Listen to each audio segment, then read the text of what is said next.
আসসালামু আলাইকুম viewers, Nusaiba and mummy চ্যানেলে আপনাদেরকে স্বাগতম। আজকে আমি আপনাদের সাথে খুবই উপকারী একটি ভিডিও শেয়ার করব। গিমা শাক ভাজি, অনেকে এটাকে ডিমা শাকও বলে থাকেন। এটি বহু পুষ্টিগুণ সমৃদ্ধ ও ঔষধি একটি শাক। এটি হজমে সাহায্য করে, কোষ্ঠকাঠিন্য দূর করে, গ্যাস আর পেট ফাঁপা কমায়। আবার ভিটামিন সি সমৃদ্ধ হওয়ায় এটি রোগ প্রতিরোধ ক্ষমতা কমায়, ডায়াবেটিস নিয়ন্ত্রণ করে, রক্ত স্বল্পতা দূর করে, ওজন কমায়, বাতের ব্যথা কমায় এবং চর্মরোগ প্রতিরোধ করে।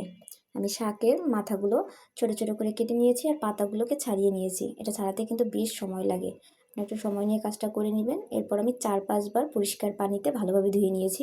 এই শাকে কিন্তু প্রচুর বালু থাকে। ভালোভাবে ধুয়ে নেওয়ার পরে একটা পাত্রে তুলে নিলাম পানি থেকে।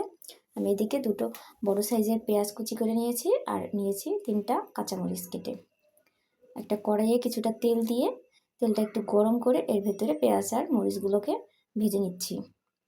সম্পূর্ণ লাল লাল করব না, এতে কিন্তু শাকটা বেশি তিতা লাগবে।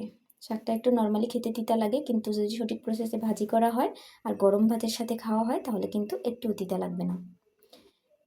কিছু সময় পর পেঁয়াজটা একটু হালকা ভেজে এর ভেতরে আমি শাকগুলো দিয়ে দিচ্ছি। এখন কিছুটা লবণ দিয়ে দিচ্ছি, দিয়ে একটু নাড়াচাড়া করে দিব। শাকটা কিন্তু নেতিয়ে একদম একটু হয়ে আসবে।